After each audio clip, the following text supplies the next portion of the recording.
Welcome to another episode of Tactical Tuesday with Modern Milsim. Through this podcast, we will bring you real-world tactics, techniques, and procedures that will enable you to succeed on the Milsim battlefield. It's time to make ready.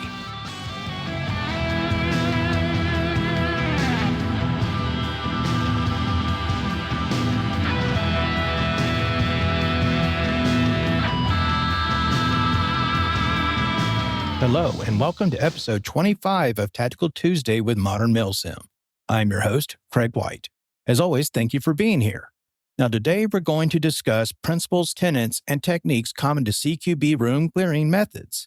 Although I had originally planned to also cover dynamic room entry methodology specifically, I realized as I was preparing this episode that dynamic room entry needs its own episode to do it justice.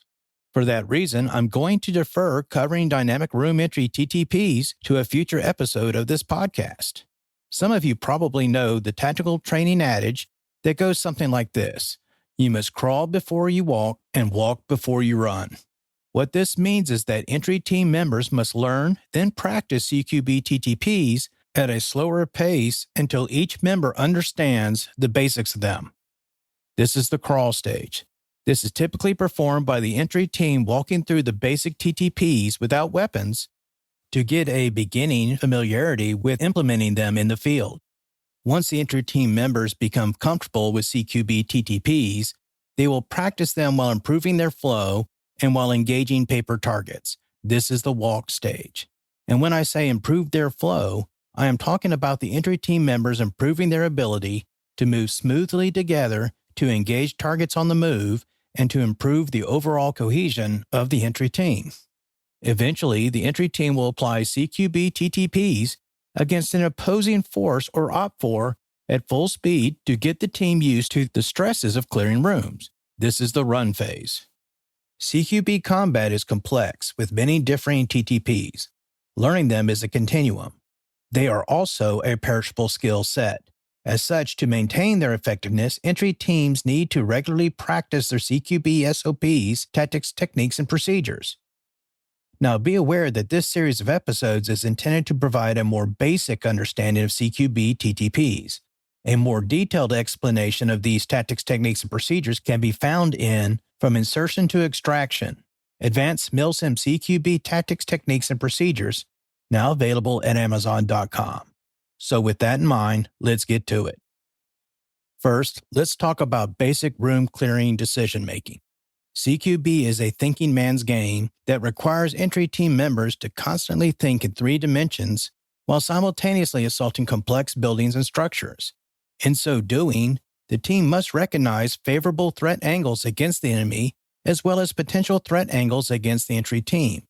It also requires ongoing communication and passing of critical information between entry team members in real time during the breach of the target room.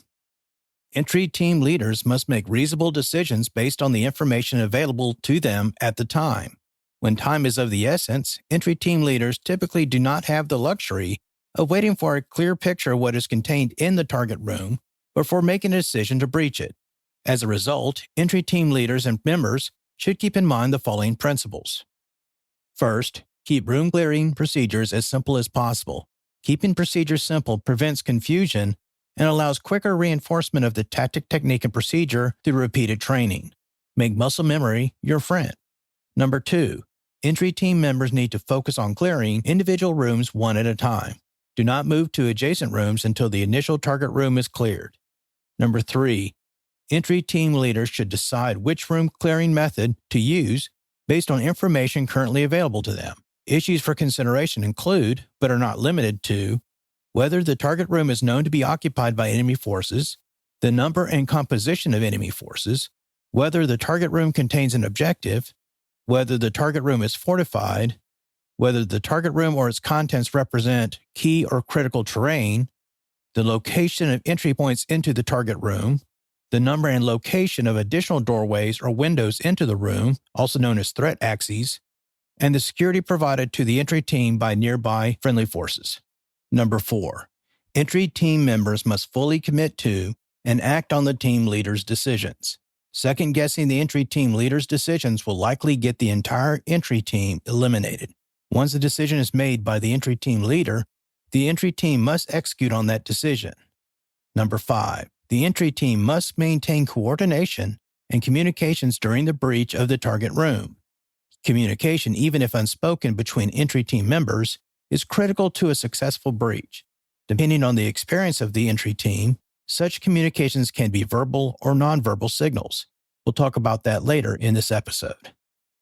Number 5, entry team members should cross the line of departure immediately. Especially while using dynamic room entry techniques, don't hesitate and get caught in the fatal funnel. Move quickly through the doorway or entry point and along the walls to increase lateral separation between each entry team member and to maximize triangulation of fire on the enemy. If you get hit, step aside to allow other team members to breach the target room.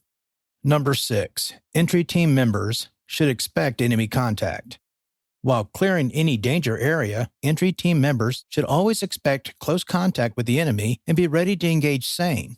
Anticipating enemy contact should prevent hesitation or surprise once it occurs and provide entry team members with a reaction time advantage. Number 7, each entry team member should eliminate all immediate threats as he or she encounters them. If dynamic or deliberate room entry techniques are being utilized, entry team members should eliminate threats while moving to their points of domination. First, eliminate immediate threats. They pose more of a danger to the entry team member than potential threats that are positioned deeper in the room. That being said, rely on other entry team members to neutralize less immediate threats that are not in your sector and are deeper in the target room. Number 8, move to all domination points. If dynamic room entry or deliberate room entry techniques are being utilized, entry team members should move to all points of domination as per their TTPs or SOPs. We'll cover this issue when we discuss dynamic entry and deliberate entry techniques in future episodes of this podcast. Number 9, never stop scanning sectors. Entry team members should stay focused and never stop scanning their sector or area of responsibility unless they are actively engaged in a threat. Hidden threats will often wait until the initial breach is completed before revealing themselves.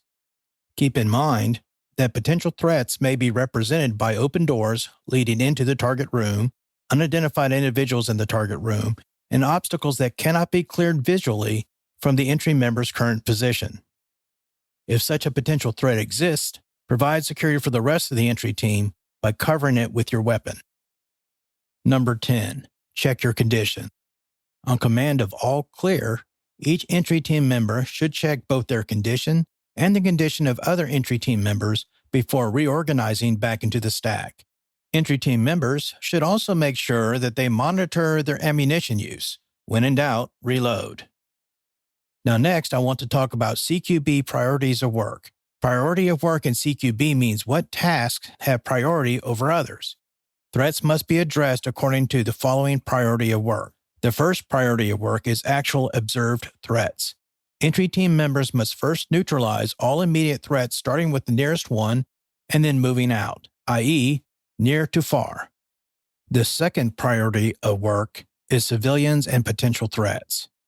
Entry team members must identify and determine if any civilians in the target room are threats masquerading as non-combatants and neutralize same. The third priority of work is open space. Entry team members must clear open space such as the target room interior of any threats. The fourth priority of work is open door. Entry team members must then hold cover on and/or eliminate any threats observed through any open doors or entry points. And the fifth priority of work is closed doors. Entry team members must then hold cover on any closed doors in case enemy combatants attempt to open the door and engage the entry team. So let's talk about mental flexibility. Entry team members need to maintain mental flexibility as they clear target buildings and rooms. The use of any given room clearing method is dependent on the circumstances in which he finds himself. Some room clearing methods are better than others in certain circumstances.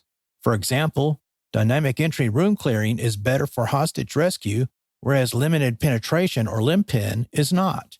Similarly, if you must take a fortified target room, dynamic room entry will not work well. In such a circumstance, the entry team is likely to be wiped out in the target room reinforced with fortified defenders. In contrast, use of limited penetration from the entry point or door provides some cover in Milsim operations that can mitigate against those issues. The bottom line is that each room clearing method and technique is a tool for your CQB toolbox. Entry team members must learn which one works better in different circumstances and apply them accordingly. So now let's discuss CQB tactics, techniques, and procedures that are common to each room clearing method. Although dynamic entry, deliberate entry, and limited penetration room clearing techniques have TTPs that are specific to them, there are many TTPs that are common to all three. So the first one I want to talk about is to divide the enemy's attention. Whenever possible, entry team members should formulate their CQB TTPs to divide an enemy's attention between two or more team members. The hesitation of the enemy while he decides which threat to engage should lengthen his reaction time and can provide a tactical advantage to the entry team. Typically, this effect is achieved by rapid lateral separation of entry team members while entering the room. The next one is security. The entry team must also provide its own security during the entire process of clearing a building, from the approach to the objective through back clearing through the building. CQB is a complex environment that often involves many intersecting halls, rooms, and stairways that are in close proximity to each other. Also, do not leave an uncleared room between you and your extraction or exit point. Next is maintaining sector of fire and area of responsibility. All entry team members must maintain their own individual sector of fire and area of responsibility. Rely on your team members to cover their sector.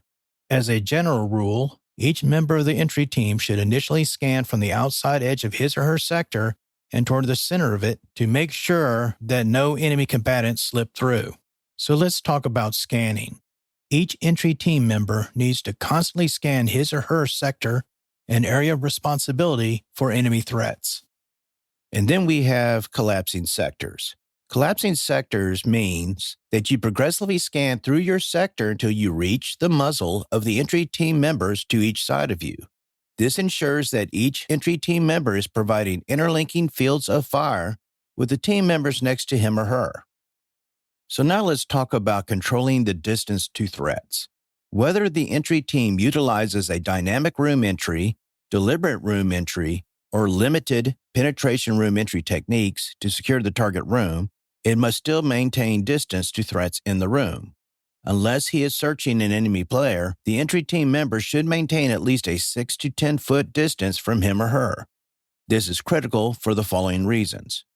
First, maintaining greater distance increases the time in which to react during engagements.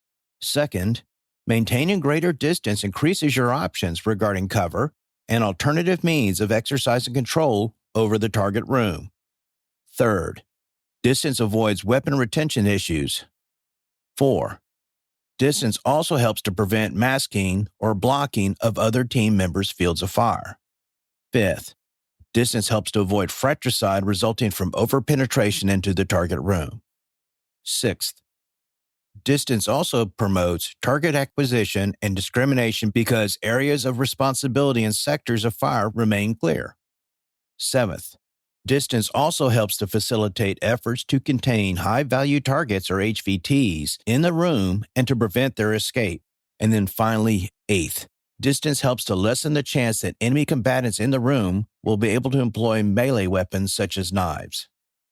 So now we have clear all rooms. Do not bypass one room or door to clear another. Clear rooms and danger areas sequentially as you reach them. You should never expose your flank or rear to an uncleared room, door, or other danger area. If you are presented with multiple uncleared rooms, decide which room to breach while maintaining security over uncleared rooms and danger areas. And so that dovetails into our next topic, which is retreat and escape routes. Always make sure to ensure that the entry team has a means of retreat or exfil, especially while clearing complex rooms and other danger areas. Make sure that entry team's movement guard against efforts of the enemy in the room to cut off retreat. When you move only as fast as you can acquire threats, then put accurate fire on them. Remember that the engagement is not won by the first shot, but by the first accurate shot. So now let's talk about positive identification. Before firing, entry team members should use positive identification measures to determine that the target is an enemy threat. This is known as target discrimination. Because it is possible for a target room to contain both friendly and enemy forces that are unaware of each other or are otherwise actively engaged, entry teams will not have time to use challenger passwords to identify enemy forces. Entry teams will have to use positive identification or PID indicators provided by the event organizer. In other words, uniform requirements, armbands, and the like to do so.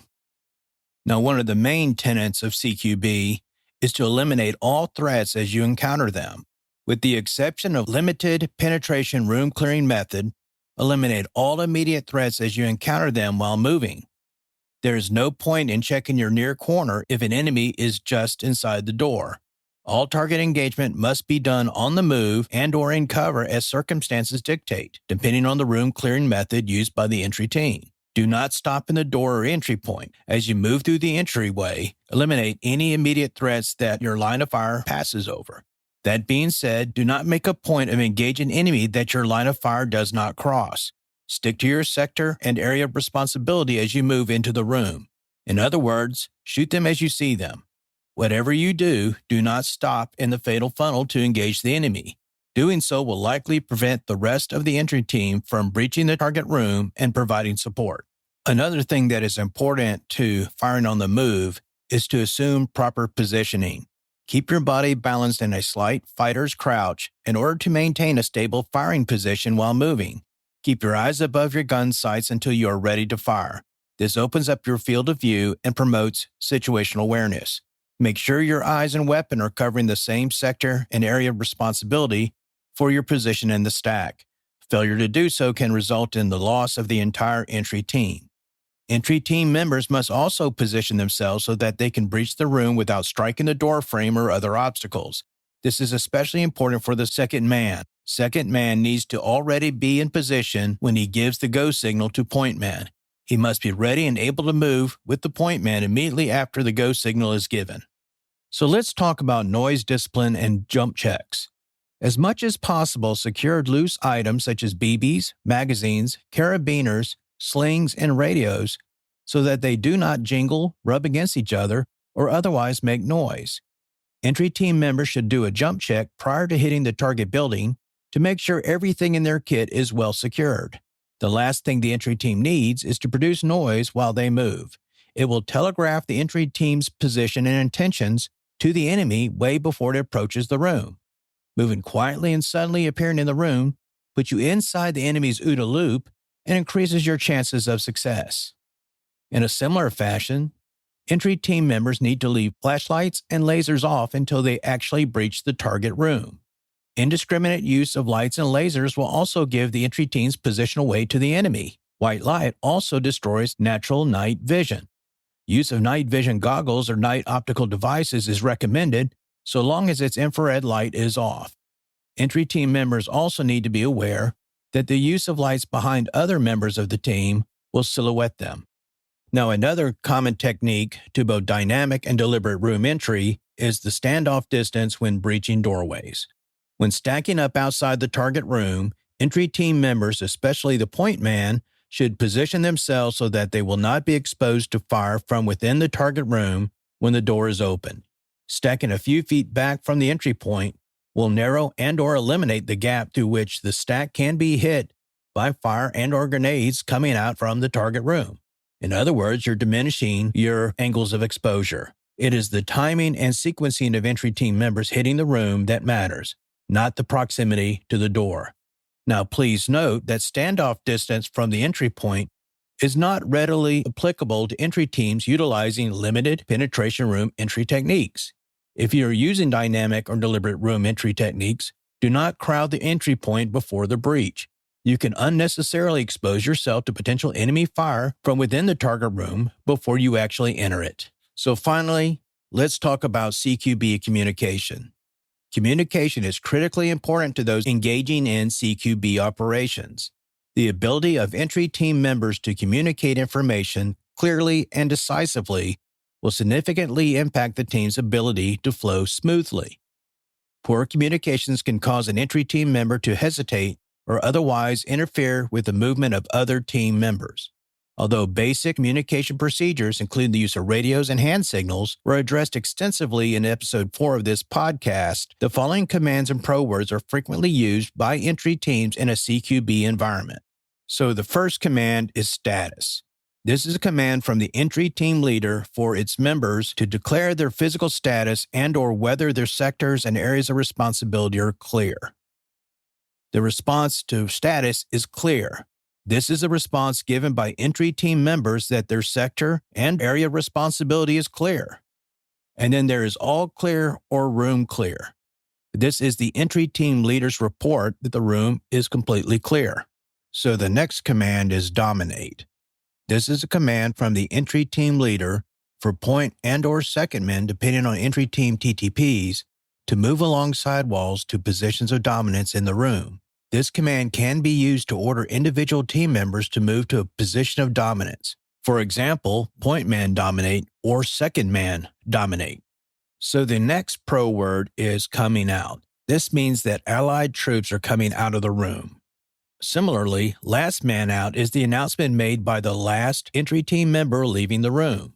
This announcement is made so that other Allied forces will know that anyone exiting the room behind the last entry team member is likely an enemy combatant.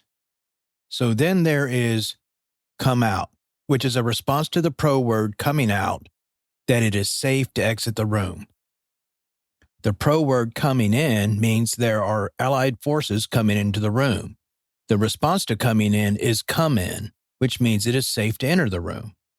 Now, the next two pro words are move or set, which means I am in a covering position, move to your next position. Move can also be used as a response to the command moving given by another entry team member depending on entry team SOPs. Now, the next pro word is moving, which means cover me while I am moving to my next cover position. It is a response to move or set. Now, the next pro words are short or short room. This is an announcement by the point man that the room being entered is small and that there is not enough space for an entire entry team to enter the room. With this signal or command, only the point and second man should enter the room. Third and fourth men provide security against threats located outside of the room. In many buildings, the size of the door and the location of the hinges can indicate that a closet or other smaller room is on the other side. Doors to most closets and smaller rooms open outwards, i.e., toward the entry team member. The door is also noticeably more narrow than a standard door. If you have a noticeably narrow door with hinges visible to the outside, it is likely a closet or small room on the other side. So the next pro word is grenade. This is the command by point man to fourth man to throw a grenade into the target room. When stated twice, as in grenade, grenade, it is the command to throw a dummy or dead grenade into the room. All entry team members should be ready to immediately enter the target room upon a dead grenade being thrown in to maximize initiative and surprise. This command can also be made via hand signals. Point man holds his arm above his shoulder while forming his hand into a C shape as if holding a grenade and making squeezing motions. After giving the signal, the point man will hold up either one or two fingers to indicate how many grenades need to be thrown into the room. If the grenade hand signal is followed by a thumbs down signal, it indicates that a dummy grenade will be thrown into the room. With the use of live grenades, the entry team breaches the target room immediately after it detonates. So then we get to stack up or on me, which means get in position to enter the next room. When made, this call is often accompanied by the location of the entry point and identifying on which side the team should stack. For example, open door front, stack right. The next pro word is stack, stack, stack. Combined with a pointing motion at the entry point for the next room to be cleared, means stack on that entry point and prepare to breach. This command can also be made via hand signals. The entry team leader faces the entry point of the next room to be cleared and points at it with a chopping motion with his non-firing hand, in other words, a knife hand. So the next code word is breacher. This is an order for the entry team breacher, which is usually the third or fourth man, to move into position to open a closed door. This command can be made via hand signal. The point man raises his closed fist over his head and swings it back and forth like it is a hammer. The next pro word is shot, shot, shot. The entry team member makes this call when he takes an unexpected shot at enemy in the target room before the team actually breaches it. Once this occurs, the entry team member that made the call takes temporary control over the entry team and directs what action should be taken, including whether to continue the breach or transition to a limited penetration room entry. The next pro word is going deep or moving deep. An entry team member, usually the point or second man, makes this call before he moves beyond his point of domination in order to clear dead space deeper into the room, such as behind furniture. Next is open door. Entry team members make this call to indicate the location of an open door or entry point in relation to the target room's entry point as part of reporting his status. For example, floor up, open door left. Now the call closed door is made by entry team members to indicate the location of a closed door in relation to the room's entry point as part of reporting his or her status. For example, to clear, closed door front. So then the next command is last room clear. Actually, it's an announcement and not a command. The entry team leader makes this call when the last room on the floor is clear.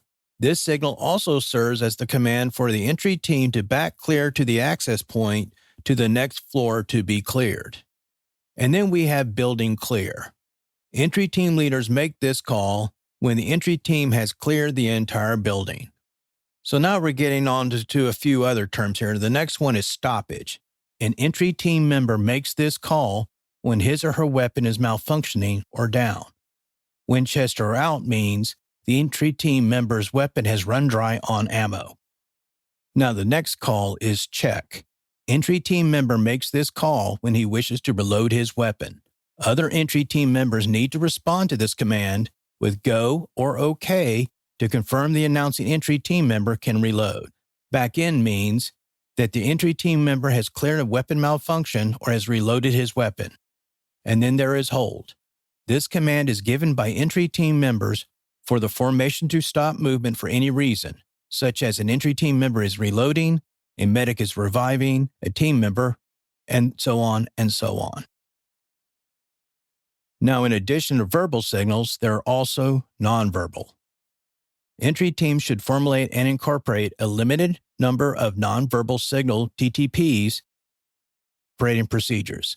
Unlike simple hand signals, many nonverbal signals in CQB environments must work even when the recipient cannot see the team member giving them. This is especially true where an entry team is using the free flow technique to clear rooms. We will address that topic in a future episode of this podcast. An example of such a nonverbal signal includes giving a shoulder squeeze to the point man to initiate a target room breach or brushing against another entry teammate to ensure he knows you are covering his flank. Nothing is said. The meaning of these physical contact signals is understood by everyone in the entry team. To avoid fratricide, entry teams need to remain in communication with each other. This can be achieved through various methods including radio contact between entry team leaders, direct physical or eye contact between linked men positioned at room entry points or stationed just inside the target room once cleared, and verbal contact between entry teams including the use of pro words. Now, the last thing I want to talk about today is room danger classification system. When clearing rooms, consider using a color brevity code system to classify and report the danger level of various target rooms. Use these color brevity codes to convey critical information to an entry team when time is of the essence. An example of such color brevity codes are as follows. The first one is green. Although target room is deemed to be clear and non-contested, there may be civilians present in the room. The entry team makes entries per its TTPs. If engaged in a green room, the team commander will need to decide whether to re-clear the room or break contact. This condition is sometimes referred to as a soft clear. And then we have yellow. The target room is occupied by a hostage or high-value target. Use aim fire to clear a yellow target room to avoid hitting the hostage or HVT. Avoid the use of fragmentary grenades to avoid injuring or killing the hostage or HVT. This condition is referred to as a cautious clear. And then you have orange. The target room is potentially unsafe. Consider using a limited penetration room clearing method or grenades to clear the room. Fragmentary or flashbang grenades may also be appropriate. This condition is sometimes referred to as flashbang up or flashy up. And then you have condition red. The target room is unsafe to enter. It is an enemy contested room. Use of grenades is recommended to clear the red target room. This condition is sometimes referred to as hard clear. And then finally, you have black. The target room is unsafe to enter, and the entry team should not attempt it. Usually, a black target room is heavily reinforced or fortified. It may also contain booby traps. This condition is sometimes referred to as no clear. It should be noted that the color brevity code for a target room can change according to conditions at the time. For example, a target room would be deemed red if the entry team is taking fire from inside the room. However, the target room status would be changed to black if several members of the entry team are lost during efforts to clear the room, and/or if it is heavily fortified. I hope you've enjoyed this episode of Tactical Tuesday. Tune in for our next episode when we're going to discuss basic dynamic room entry methods and related tactics, techniques, and procedures.